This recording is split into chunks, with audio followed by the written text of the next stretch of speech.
মানুষের সেটা চাহে ইহকালীন জীবন হোক, আর পরকালীন জীবন হোক, আর কবরের জীবন হোক, অন্য কোনো কিছু দিয়ে আল্লাহ রাব্বুল আলামিন মানুষের এই সকল জীবনকে, সকল জগৎকে এতটা সহজ করেননি কোরআনুল কারীম দিয়ে যতটা সহজ করেছেন।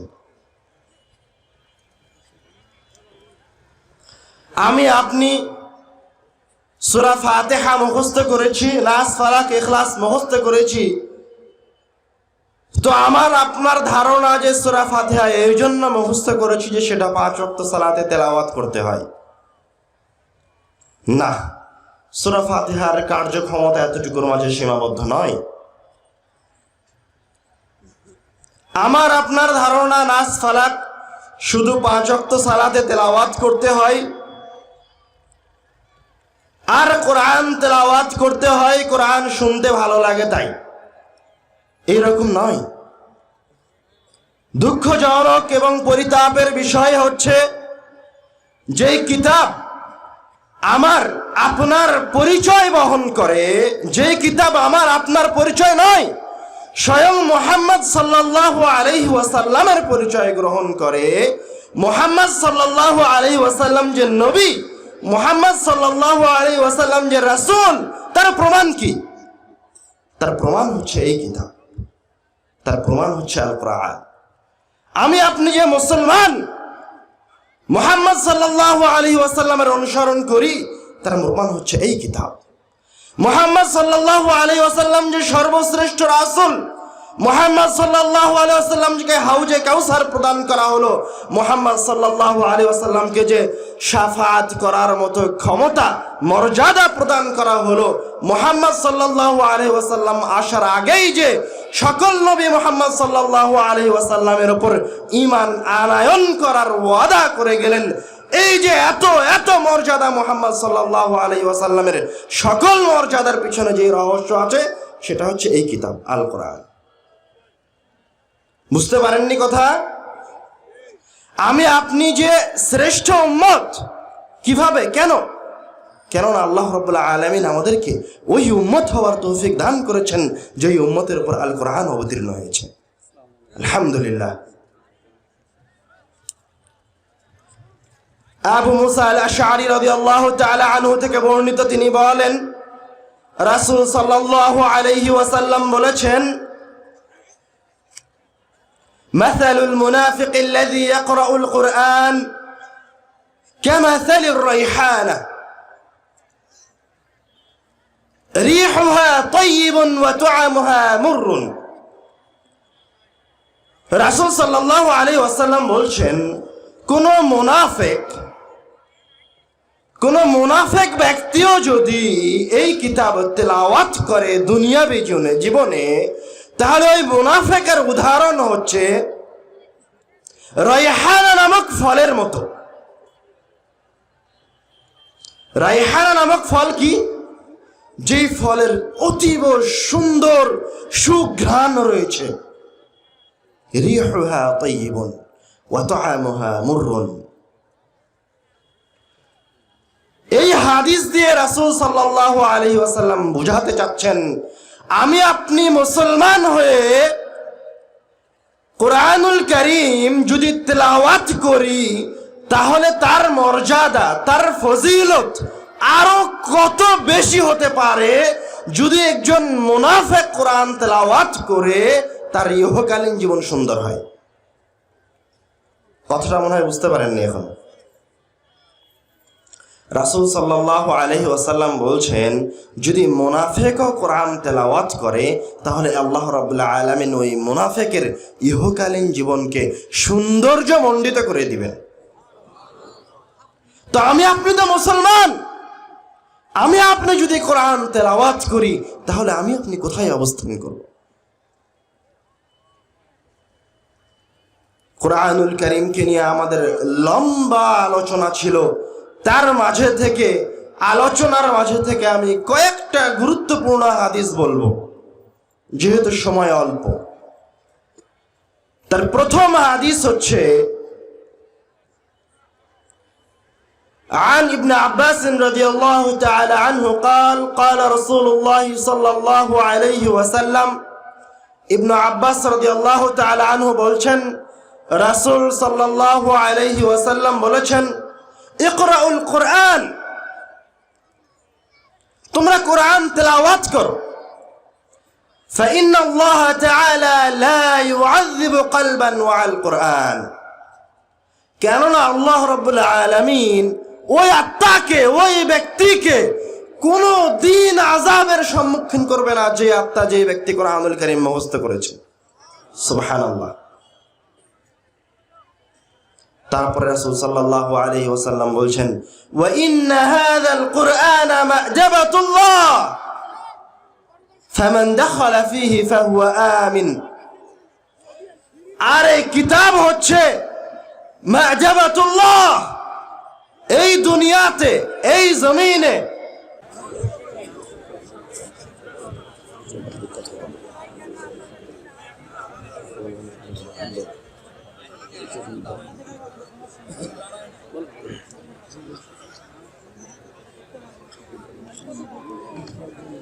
আমরা যেখানে ছিলাম একটি গুরুত্বপূর্ণ হাদিসের সাথে অবস্থান করছিলাম। ইনশাআল্লাহ আমল করতে হবে এরকম গুরুত্বপূর্ণ কয়েকটি হাদিস বলে আমাদের আলোচনার শেষের দিকে চলে যাব। যে হাদিসটির সাথে অবস্থান করছিলাম সে হাদিসে রাসূল সাল্লাল্লাহু আলাইহি ওয়াসাল্লাম বলেছেন, ইকরাউল কুরআন ফাইন্নাল্লাহা তাআলা লা ইউআযযিবু কলবান ওয়াল কুরআন, তোমরা কোরআন তেলাওয়াত করো। যেই ব্যক্তি কোরআন মুখস্থ করেছে আল্লাহ রাব্বুল আলামিন ওই ব্যক্তিকে, ওই আত্মাকে, ওই অন্তরকে কোনোদিন আযাবের সম্মুখীন করবেন না। وإن هذا القرآن مأدبة الله فمن دخل فيه فهو آمن। এই অংশটা সবচেয়ে বেশি গুরুত্বপূর্ণ। আমি আপনি বিভিন্ন বিপদ আপদ থেকে বাঁচার জন্য বিভিন্ন উপায়, বিভিন্ন পথ অবলম্বন করে থাকি, কিন্তু আল্লাহ রাব্বুল আলামিন আমাদের জন্য বাঁচার পথকে খুবই সহজ করে দিয়েছেন। আপনারা সবসময় পরিবেশটাকে বিশৃঙ্খল করছেন কেন? আশ্চর্য। ভলেন্টিয়ারের মাথায় কি কোনো কিছু নাই? আপনারা আয়োজন করতে পারবেন না তো আয়োজন করলেন কেন অনুষ্ঠান? আমরা হাদিসের অনুবাদ করছি, এক হাদিসের অনুবাদ করতে কয়বার থামি? বারবার একবার পিছনে কথা বলেন, একবার স্টেজে কথা বলেন, একবার সাইডে কথা বলেন। মজলিসের কোনো আদব কায়দাই নাই আপনাদের কাছে।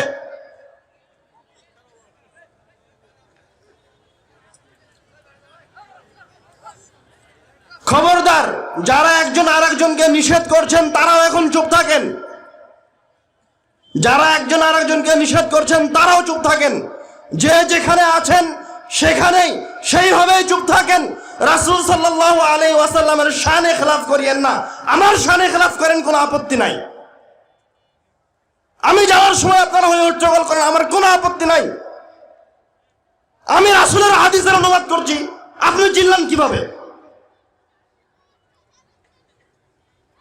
আমি বলছি, আপনি আজ পর্যন্ত যত আলোচনা শুনেছেন তার মাঝে সবচেয়ে শ্রেষ্ঠ আলোচনা হচ্ছে আজকের আলোচনা। এই আলোচনাতে জান্নাতে যাওয়ার সবচেয়ে সহজ উপায় আছে। এই আলোচনায় ইহকালীন জীবনে সফল হওয়ার সবচেয়ে সহজ উপায় আছে। আপনি 5 ওয়াক্ত সালাতে সূরা ফাতিহা পড়েন, আপনি জানেনই না সূরা ফাতিহা আপনার কয়টা কাজ করতে পারে। তারপরও আপনার কাছে কোনো মূল্য নাই। নাস ফালাক ইখলাস 99% মানুষের মুখস্থ আছে, অথচ তারা কেউই জানে না যে নাস ফালাক ইখলাস অধ্যয়ন করে, তেলাওয়াত করে আমরা আমাদের দৈনন্দিন জীবনে কিভাবে উপকার লাভ করতে পারি। আমি তো আমার গল্প করার জন্য আসিনি, আপনার উপকারের জন্য এসেছি। আপনার উপকার হলে তার বিনিময়ে আল্লাহ রাব্বুল আলামিন আমাকে 10টা নেকি দিবে, কিছু নেকি দিবে, সেই জন্য এসেছি। মাহফিল কমিটি আমাদেরকে ডাকবে তার মুখে ক্যামেরা নয়।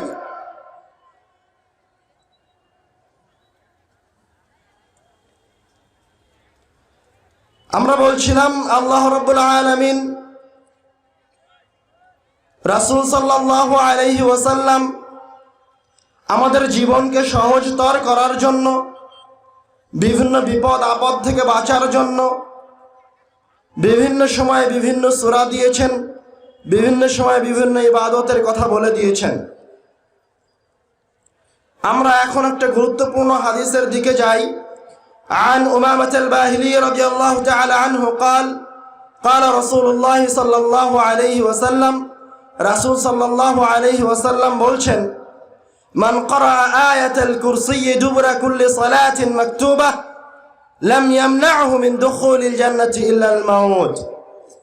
রাসূল সাল্লাল্লাহু আলাইহি ওয়াসাল্লাম এই হাদিসে বলছেন, তোমাদের মাঝে থেকে যেই ব্যক্তি 5 ওয়াক্ত ফরজ সালাতের পরে আয়াতুল কুরসি আল্লাহু লা ইলাহা ইল্লা হুয়াল হাইয়ুল কাইয়্যুম এই আয়াতটি তেলাওয়াত করবে, সেই ব্যক্তি মরা মাত্রই জান্নাতে প্রবেশ করবে। আমি বাংলায় যে অনুবাদটা করলাম তার চেয়ে রাসূল সাল্লাল্লাহু আলাইহি ওয়াসাল্লামের ইবারত আরো বেশি শক্ত। রাসূল বলছেন লাম ইয়ামনাহু মিন দুখুলিল জান্নাতি ইল্লাল মাউত, যে 5 ওয়াক্ত সালাতের পরে আয়াতুল কুরসি তেলাওয়াত করেছে ও এখনো জান্নাতে ঢোকেনি। কেন? ও মারা যায়নি তাই। সুবহানাল্লাহ। মানে ও মারা গেলেই জান্নাতে চলে যাবে। মানে কি জান্নাতে যাওয়ার এর চেয়ে কোনো সহজ উপায় আছে? 5 ওয়াক্ত সালাতের পর আয়াতুল কুরসি জান্নাতে যাওয়ার জন্য যথেষ্ট। রাসূল সাল্লাল্লাহু আলাইহি ওয়াসাল্লামকে একজন ব্যক্তি, একজন সাহাবী এসে বলছে, ইয়া রাসূলুল্লাহ ইন্নী উহিব্বু হাযিহি সূরা কুল হুয়াল্লাহু আহাদ। হে আল্লাহর রাসূল, আমি কুল হুয়াল্লাহু আহাদ এই সূরাটি প্রচন্ড ভালোবাসি, সব সময় সদা সর্বদা এই সূরাটি তেলাওয়াত করতে আমার খুব ভালো লাগে। তখন রাসূল সাল্লাল্লাহু আলাইহি ওয়াসাল্লাম এই সাহাবীর উত্তর দিচ্ছে কিভাবে, দেখেন কত চমৎকার উত্তর। রাসূল সাল্লাল্লাহু আলাইহি ওয়াসাল্লাম বলছেন, ইন্না হুব্বাকা ইয়াহা আদখালাকাল জান্নাহ। কুল হুয়াল্লাহু আহাদ সূরার প্রতি ভালোবাসা, এই সূরা বেশি বেশি তেলাওয়াত করা তোমাকে জান্নাতে নিয়ে চলে যাবে।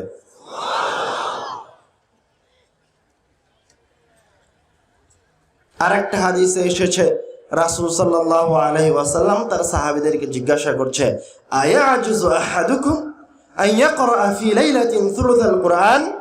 তোমাদের মাঝে কেমন কেউ আছে যে প্রত্যেক রাত্রে 10 পারা কোরআন তেলাওয়াত করতে পারে না? এবার সাহাবীরা আশ্চর্য হয়ে বলছে, কাইফা যালিকা ইয়া রাসূলুল্লাহ, কোরআনুল কারীম কয় পারা? 30 পারা। তো 10 পারা মানে কোরআনুল কারীমের 3 ভাগের 1 ভাগ। রাসূল এসে বলছেন, তোমাদের মাঝে কেমন কেউ আছে যে প্রত্যেক রাত্রে 10 পারা কোরআন তেলাওয়াত করতে অক্ষম? তখন সাহাবীরা বলছে, কাইফা যালিকা ইয়া রাসূলুল্লাহ, 10 পারা কোরআন তেলাওয়াত করা কি এতই সহজ? এবার রাসূল সাল্লাল্লাহু আলাইহি ওয়াসাল্লাম সহজ করে দিচ্ছে। রাসূল সাল্লাল্লাহু আলাইহি ওয়াসাল্লাম কিভাবে সহজ করে দিচ্ছে দেখেন। রাসূল সাল্লাল্লাহু আলাইহি ওয়াসাল্লাম আল্লাহ রাব্বুল আলামিন আমাদেরকে কতটা ভালোবাসেন, আল্লাহ রাব্বুল আলামিন কতটা রহিম, কতটা রহমান। রাসূল সাল্লাল্লাহু আলাইহি ওয়াসাল্লাম বলছেন, কুল হুয়াল্লাহু আহাদ তা'দিলু সুলুসাল কুরআন। কেউ যদি কুল হুয়াল্লাহু আহাদ এই সূরাটি তেলাওয়াত করে তাহলে তার আমলনামায় 10 পারা কোরআন তেলাওয়াতের সমপরিমাণ নেকি লিপিবদ্ধ করা হবে। এখন কেউ যদি কুল হুয়াল্লাহু আহাদ এই সূরাটি 3 বার তেলাওয়াত করে তাহলে পূর্ণ কোরআন তেলাওয়াত করলে যত নেকি হয় তত নেকি দেওয়া হবে।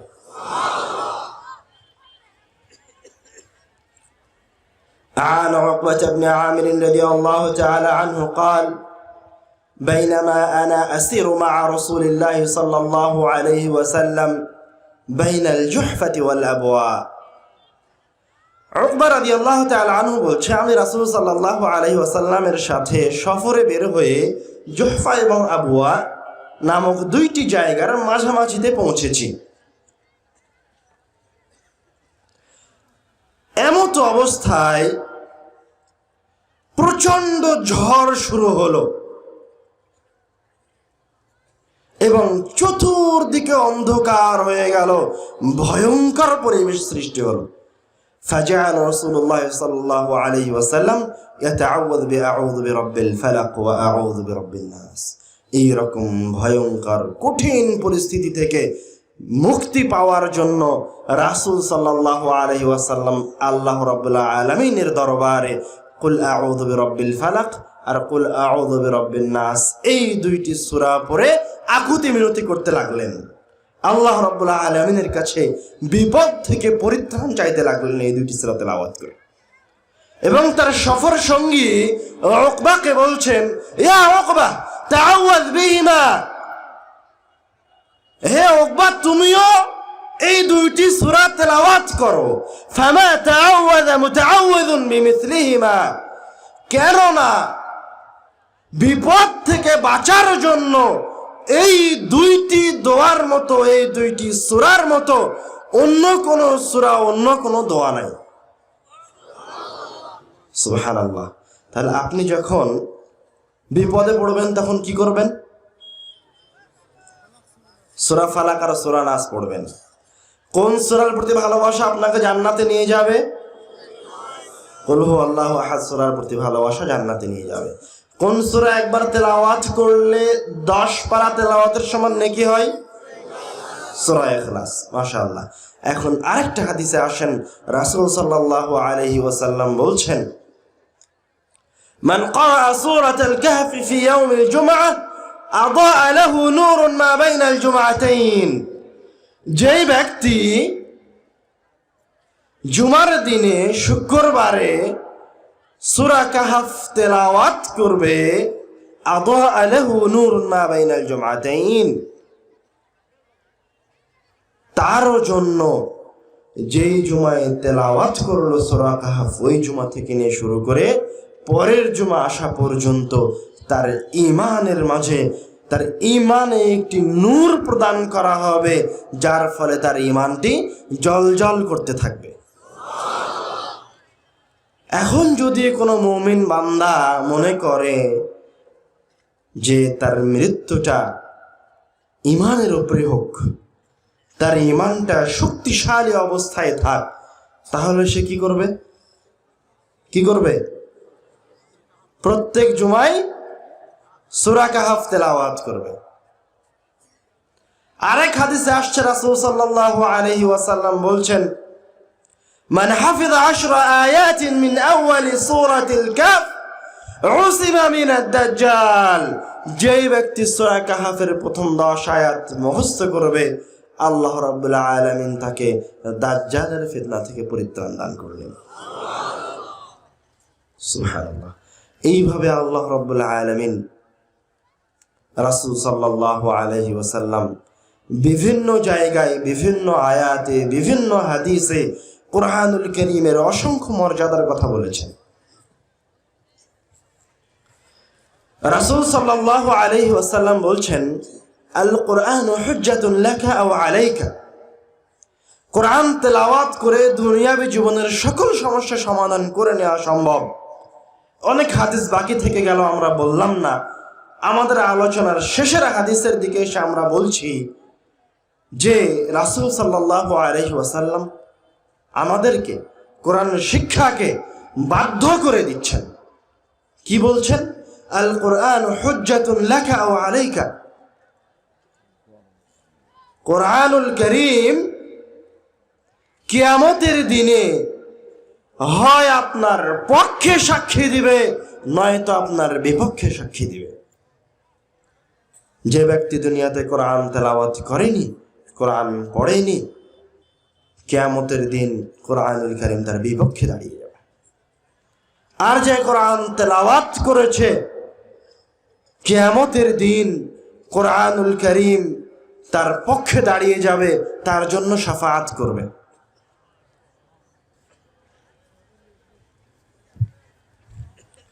রাসূল সাল্লাল্লাহু আলাইহি ওয়াসাল্লাম বলছেন, ইকরাউল কোরআন, তোমরা কোরআন তেলাওয়াত করো।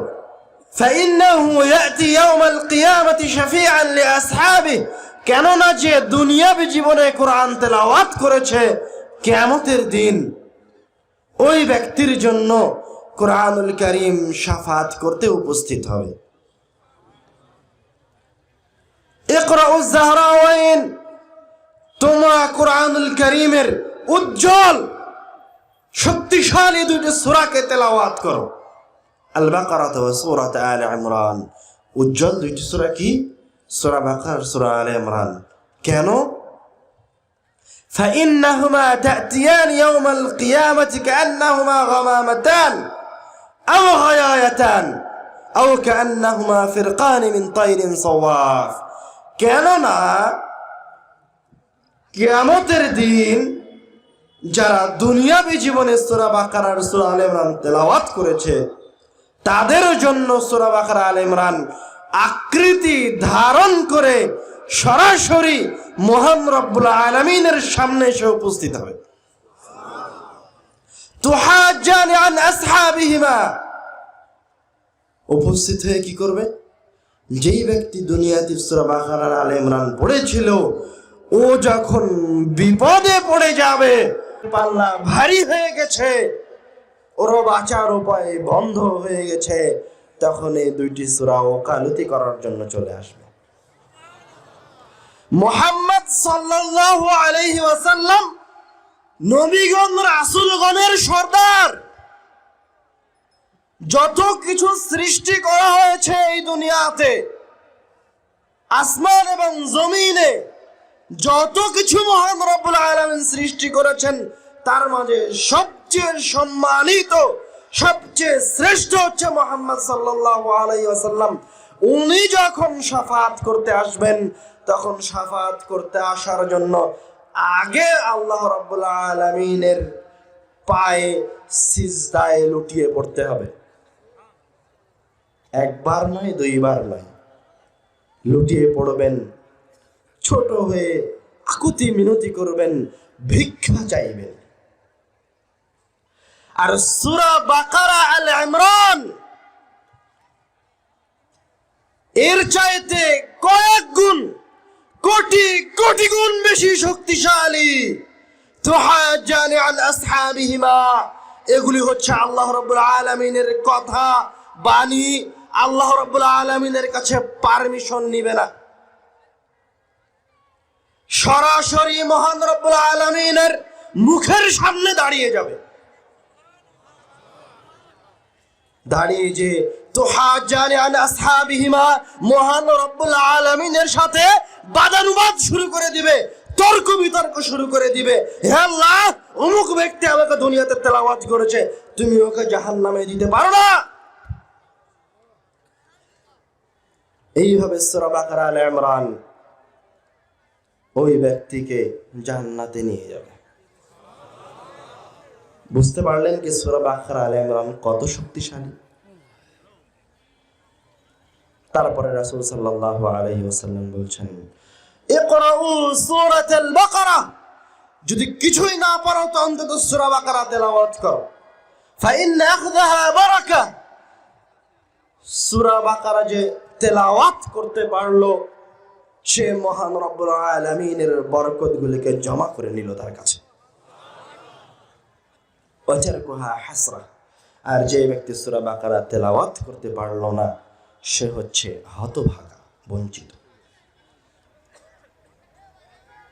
ওয়ালা তাস্তাতিউহুমাল বাতালা, এবার রাসূল সাল্লাল্লাহু আলাইহি ওয়াসাল্লাম বলে দিচ্ছেন, এত এত শক্তিশালী ফজিলত থাকার পরেও এক শ্রেণীর মানুষ সূরা বাকারা আর সূরা আলে ইমরান তেলাওয়াত করতে পারবে না। বঞ্চিত হবে।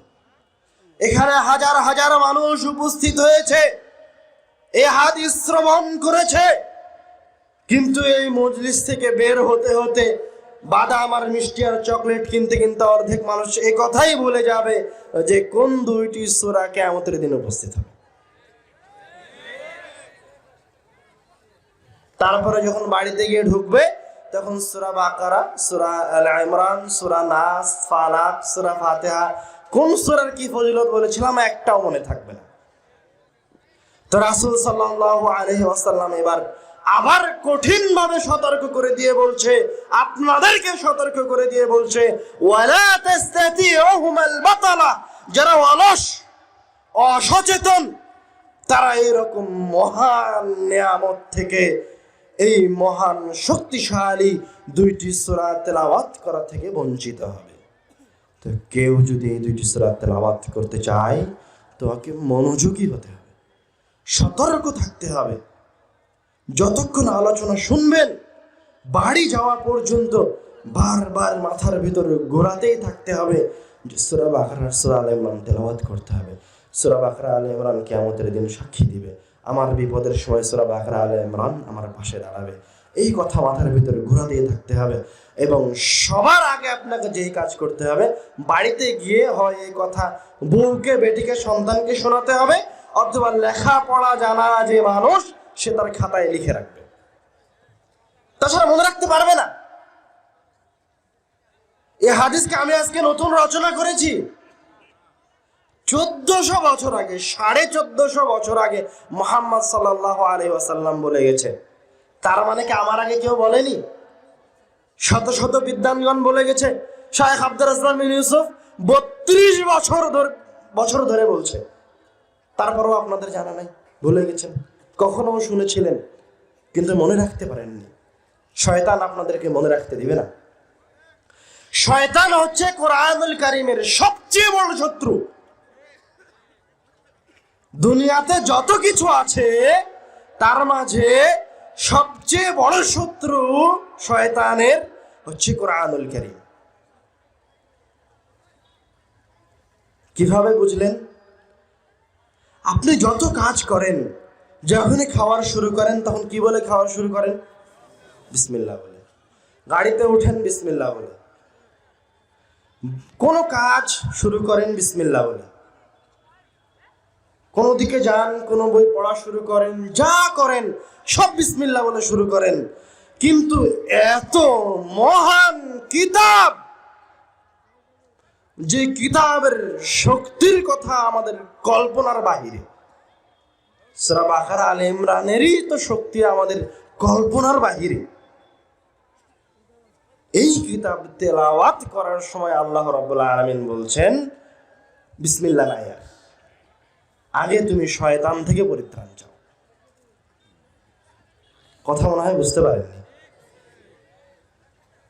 বুঝেছেন?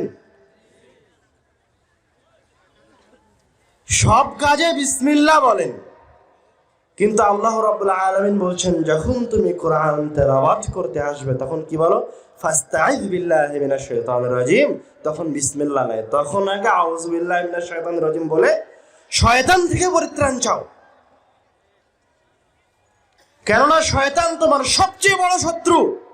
আর এই কোরআনুল কারীমের মাধ্যমে তুমি যত সহজে জান্নাতে যেতে পারবা, যত দ্রুত মহান রব্বুল আলামিনের আনুগত্যশীল হতে পারবা, যত দ্রুত হেদায়েত প্রাপ্ত হবা, যত দ্রুত তোমার জীবনের সকল সমস্যার সমাধান হয়ে যাবে, তত দ্রুত অন্য কোনো কিছু দিয়ে হবে না। এই জন্য শয়তান আপনাকে সবচেয়ে বেশি দূরে রাখবে যে জায়গা থেকে, সেটা কি? কোরআন থেকে। তার একটা উদাহরণ দিই।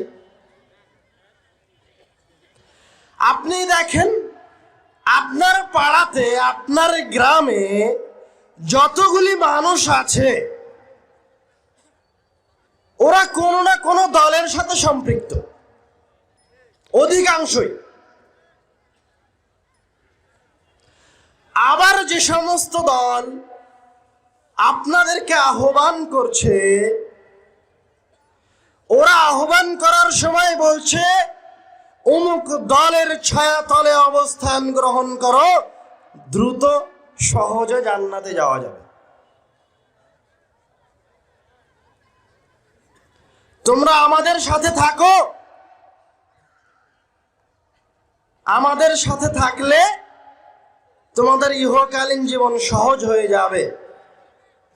এ কথা কেউ বলতে পারে না, এ কথা কোন দল উচ্চ স্বরে বলে না যে তোমরা কোরআন এবং হাদিসের ছায়াতলে অবস্থান গ্রহণ করো, বলতে পারে না। কোন দল কোন সংগঠন এ কথা বলে না যে আমাদের সংগঠন আমাদের দলের কোনো কিছু যদি কোরআন আর হাদিসের বিরোধী হয় তাহলে তোমরা আমাদের দল ছেড়ে চলে যাও, বলে না।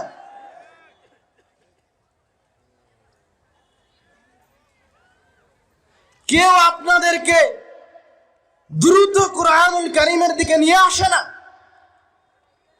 রাসূল বলছেন কোরআনুল কারীমের একটা অক্ষর পাঠ করলে, একটা অক্ষর তেলাওয়াত করলে 10 নেকি হয়। আলিফ লাম মিম তেলাওয়াত করলাম, আমার আমলনামায় 30 নেকি লেখা হয়েছে। রাসূল বলছেন এই আয়াতটা যদি কেউ মসজিদে গিয়ে তেলাওয়াত করে তো এই একটা আয়াতের বিনিময়ে তাকে একটা সবচেয়ে দামি উটনির সমান নেকি প্রদান করা হবে।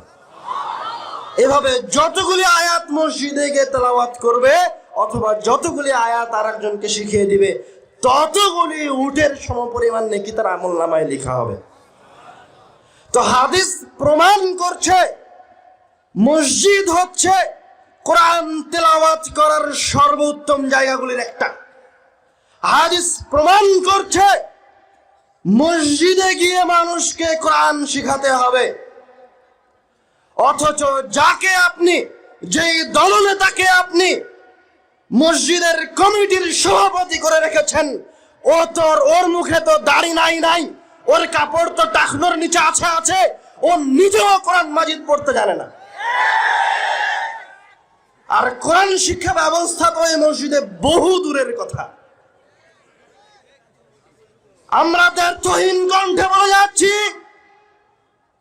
কিয়ামত পর্যন্ত বলতে থাকবো, আমি মারা গেলে আমাদের কোন উত্তরসূরি বলতে থাকবে,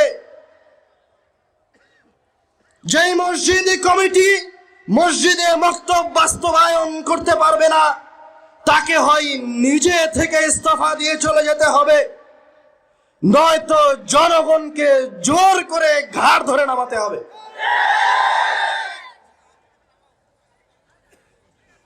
অবশ্যই মসজিদে কোরআনুল কারীমের শিক্ষা ব্যবস্থা থাকতে হবে। আমরা এই কথা কি জন্য বলছিলাম? আমরা এই কথা এই জন্য বলছিলাম যে আপনার সবচেয়ে বড় শত্রু হচ্ছে শয়তান। মসজিদ থেকে কোরআন শিক্ষা চলে গেছে, দল সংগঠনগুলি কোরআনের কথা বলা, হাদিসের কথা বলা ছেড়ে দিয়েছে। দল সংগঠনগুলিতে অন্তর্ভুক্ত হওয়ার জন্য এখন আগে গঠনতন্ত্র মুখস্থ করা লাগে। আমি বলে যাচ্ছি, কোরআন শিখানোর আগে যে ব্যক্তি কোরআন পড়তে জানে না তাকে যদি কোনো গঠনতন্ত্র, কোনো সংগঠনের মূলনীতি মুখস্থ করতে বাধ্য করা হয় তাহলে তার জন্য ওই মূলনীতি মুখস্থ করা হারাম।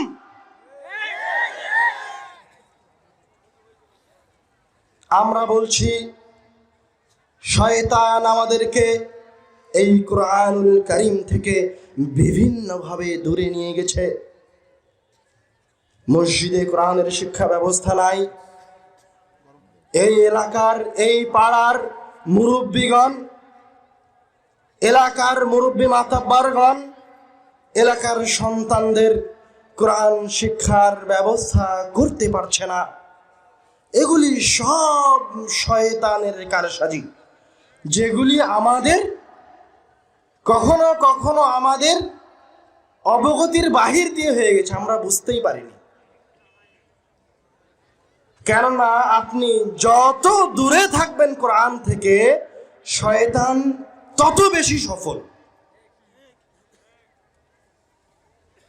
শত শত বছর চেষ্টা করে ঈসা আলাইহিস সালাতু ওয়াস সালামের পরে শত শত বছর চেষ্টা করে শয়তান যে জাহিলিয়াতের যুগের রচনা করেছিল, কোরআনুল কারীম এসে কয়েক মাস কয়েক বছরের মাঝে সব ফিতনার দরজাগুলি, জাহেলিয়াতের দরজাগুলি চূর্ণ বিচূর্ণ করে দিয়েছে।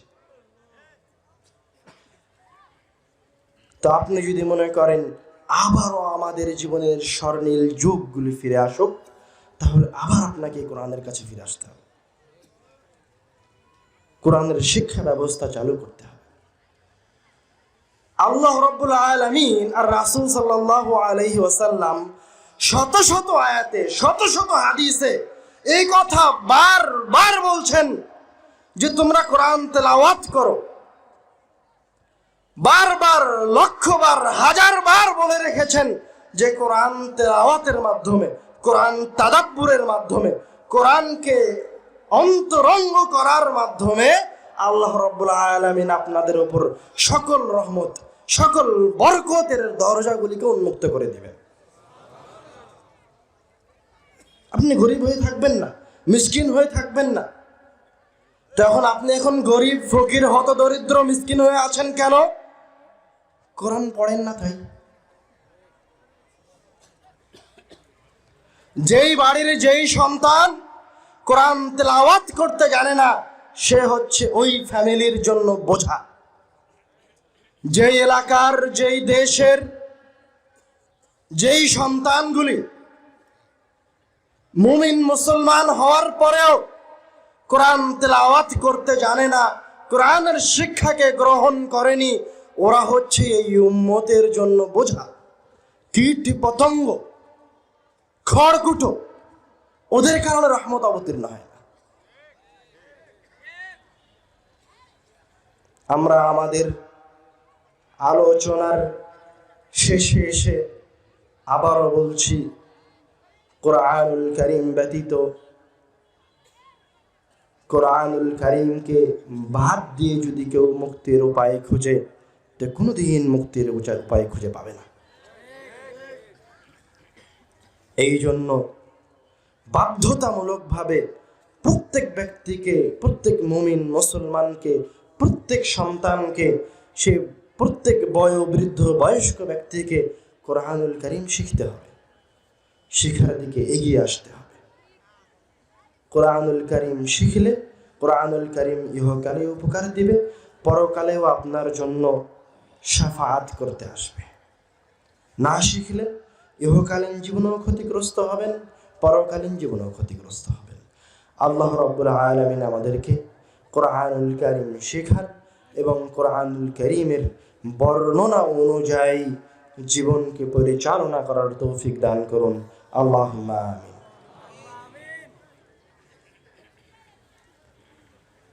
আমাদের মাঝে যারা কোরআন শিখতে জানে না, আল্লাহ রাব্বুল আলামিন যারা কোরআনুল কারীম পড়তে জানে না, তাদেরকে যেন কোরআন শিখার তৌফিক দান করে। আল্লাহুম্মা আমিন। কোরআনুল কারীমকে যেন আমাদের ইহকালীন এবং পরকালীন জীবনের জন্য কল্যাণময় করে দেয়, আমরা যেন এটাকে কল্যাণময় হিসেবে গ্রহণ করতে পারি। আল্লাহ রাব্বুল আলামিন আমাদেরকে এই তৌফিক দান করুন। আল্লাহুম্মা আমিন। ওয়া আখিরু দাওয়ানা আলহামদুলিল্লাহি রাব্বিল আলামিন। আসসালামু আলাইকুম।